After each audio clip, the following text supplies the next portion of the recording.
इस नए विश्लेषण में आप सभी का स्वागत है। आज हम एक ऐसी जबरदस्त कहानी पर चर्चा करने वाले हैं जहां एक इंसान बिल्कुल जीरो पर आकर दोबारा खड़ा होता है। ये सिर्फ एक आम सी स्टोरी नहीं है। द $12 पिवट एक ऐसी रियल लाइफ केस स्टडी है जो हमें सिखाती है कि जब सब कुछ खत्म हो जाए तो नए सिरे से शुरुआत आखिर कैसे की जाती है। तो चलिए सीधे मुद्दे पर आते हैं। जरा इस नंबर को देखिए, $12। बस यही बचा था क्लेयर के पास। एक ठंडी थर्सडे की शाम थी और लोरेन एवेन्यू के की बैंक एटीएम पर बिल्कुल सन्नाटा था। क्लेयर ने अपना बैलेंस चेक किया और स्क्रीन पर दिखा सिर्फ $12। उस सुबह जो सैलरी आई थी वो ऑटोमेटिकली इलेक्ट्रिक बिल और क्रेडिट कार्ड में कट चुकी थी। और घर पर उनका छोटा बेटा था, खाने के नाम पर सिर्फ आधा जार पीनट बटर और बैंक अकाउंट लगभग खाली। ये वो पल था जब क्लेयर की जिंदगी में लिटरली सब कुछ दांव पर लगा था। इस कहानी का पहला भाग है द क्वाइट डिसेंट, यानी बिना शोर मचाए धीरे धीरे सब कुछ हाथ से निकल जाना। आप इस टाइमलाइन को देखिए, गिरावट कितनी तेजी से आई। मार्च में कंपनी की रिस्ट्रक्चरिंग होती है और एक ही झटके में उनकी 6 साल पुरानी लॉजिस्टिक्स की नौकरी चली जाती है। मई आते आते जो उनकी आखिरी $800 के आसपास की सेविंग्स थी वो पूरी तरह साफ हो जाती हैं। और फिर आता है अगस्त का महीना, जब अपार्टमेंट के दरवाजे के नीचे से एक इविक्शन नोटिस चुपचाप अंदर सरकता हुआ आता है। सोचिए, सिर्फ कुछ ही महीनों में एक स्टेबल जिंदगी का ये हाल हो गया। और ऐसा नहीं था कि उन्होंने कोशिश नहीं की। इन नंबर्स को देखिए, 41 रिज्यूम्स भेजे, 3 इंटरव्यूज दिए और नतीजा क्या निकला? 0 कॉल बैक्स। ये जो खामोश रिजेक्शन होता है ना, ये अंदर से तोड़ देता है।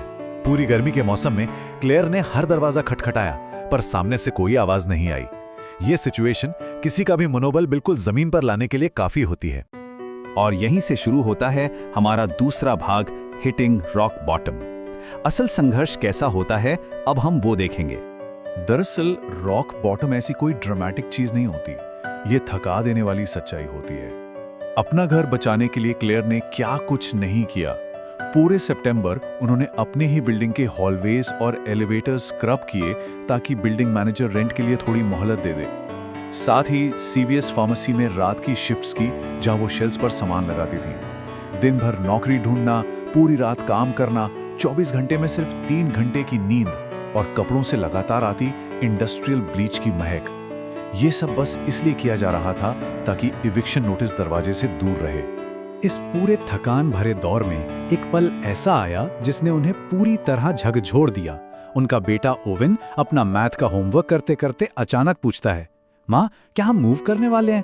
जैडन की माँ कहती है जब लोगों के पास पैसे खत्म हो जाते हैं तो वो मूव करते हैं। एक छोटे बच्चे का इतनी मासूमियत से ये बोलना क्लेयर के लिए एक बहुत बड़ा सदमा था।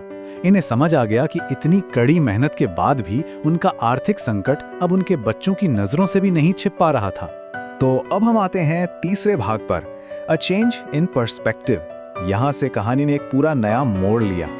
हुआ ये कि एक दिन उनका एक उम्मीद भरा टेम्प जॉब असाइनमेंट अचानक कैंसिल हो गया। क्लेयर हताश और परेशान बिना किसी मंजिल के ड्राइव करते हुए क्लार्क एवेन्यू के एक कम्युनिटी सेंटर के पास रुक गई। वहां एक कमरे के बाहर खड़े होकर उन्होंने गलती से अंदर एक मीटिंग सुनी। वहां दोरोथा नाम की एक स्पीकर बोल रही थी। उन्होंने बताया कि 2008 के फाइनेंशियल क्रैश में उन्होंने अपना सब कुछ खो दिया था और उन्हें अपने 3 कर्मचारियों को कॉल करके बताना पड़ा था कि अब उनके पास नौकरी नहीं है। क्लेयर के लिए सुनना एक बड़ा रेवलेशन था, क्योंकि कोई और भी बिल्कुल उन्हीं की तरह तबाही का सामना कर चुका था। और फिर डोरोथी ने उस मीटिंग में एक ऐसी बात कही जिसने सब कुछ बदल दिया। उन्होंने कहा, जब आप पूरी तरह कंगाल होते हैं तो आप इस बात की परवाह करना छोड़ देते हैं कि लोग क्या सोचेंगे। आप बस ये सोचते हैं कि खाना कैसे मिलेगा। ये वो पल था जब क्लेयर के दिमाग में एक जोरदार शिफ्ट आया। पुरानी आइडेंटिटी, लोग क्या कहेंगे, इन सब की शर्म की जगह अब एक प्योर अनपॉलिश्ड सर्वाइवल स्ट्रैटेजी ने ले ली थी।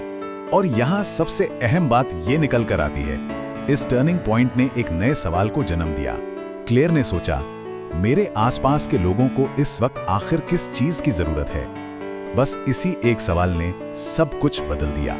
उन्होंने अपने लॉजिस्टिक्स करियर के उस बंद दरवाजे को पीटना छोड़ दिया। उन्होंने हकीकत को अपनाया और अपना पूरा ध्यान मौजूदा हालात और आसपास के माहौल पर लगा दिया। जब उन्होंने ध्यान से सोचा कि उनकी एक्चुअल स्किल्स क्या हैं, तो रेज्यूमे पर लिखे एक्सपीरियंस के बजाय ये लिस्ट सामने आई। उन्होंने देखा कि वो क्या नेचुरल तरीके से बेस्ट करती हैं, जैसे कि उन छोटी डिटेल्स को नोटिस करना जो बाकी मिस कर देते हैं। हर काम को बेहद थॉरो और डिटेल तरीके से करना, एकदम केओस वाले माहौल में भी परफेक्टली ऑर्गेनाइज्ड रहना। और सबसे बड़ी बात, बिल्डिंग मैनेजर ने खुद माना था कि उनसे बेहतर सफाई करने वाला आज तक उन्हें नहीं मिला। ये थे उनके असली एसेट्स। इसी के साथ हम चौथे भाग पर पहुंचते हैं, starting with what remains.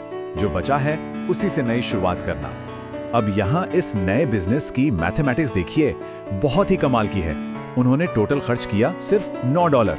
Dollar tree से बेसिक क्लीनिंग सप्लाईज ली, बेटे के प्रिंटर से 20 सिंपल से फ्लायर्स बनाए और उन्हें मेल बॉक्सेस पर चिपका दिया। ये थी उनकी लो कॉस्ट लोकल मार्केटिंग। और उनकी पिच क्या थी? क्लीन, रिलायबल, प्रोफेशनल, एकदम क्लियर और पॉइंट पर। सोचिए, सिर्फ थोड़े से पैसे और 20 पन्नों ने मिलकर एक नए बिजनेस की ठोस नींव रख दी। और इस छोटी सी कोशिश का नतीजा था उनका पहला काम। उनकी पड़ोसी बेथ ने उन्हें बुलाया और 4 घंटे की बेहद मेटिकुलस डीप क्लीनिंग के लिए $90 दिए। अब आप कहेंगे $90 तो उस मेहनत के हिसाब से बहुत कम थे। बिल्कुल थे, लेकिन क्लेयर का मकसद सिर्फ वो $90 नहीं था। उनकी स्ट्रैटेजी ये थी कि इतना बेहतरीन काम किया जाए कि बेथ उनका नाम पूरे कॉन्फिडेंस के साथ दूसरों को रेकमेंड करे। और यहीं से वर्ड ऑफ माउथ का जादू शुरू हुआ। ये बार चार्ट देखिए, खामोशी से शुरू हुई ये कोशिश ऑटम के आते आते मोमेंटम पकड़ने लगी। अक्टूबर के अंत तक उनके पास 4 रेगुलर क्लाइंट्स थे और नवंबर आते आते ये गिनती 7 तक पहुंच गई। ये साफ दिखाता है कि उनकी वो फ्लॉलेस वर्ड ऑफ माउथ वाली स्ट्रैटेजी सच में असर दिखा रही थी। रातों रात कोई चमत्कार नहीं हुआ, पर धीरे धीरे एक सस्टेनेबल मॉडल जरूर तैयार हो रहा था। तो अब हम बढ़ते हैं अपने आखिरी और 5वें भाग की तरफ, द स्लो क्लाइम बैक, यानी वापस स्थिरता की ओर एक धीमा पर मजबूत सफर। इन छोटी छोटी लगातार जीतों पर गौर कीजिए।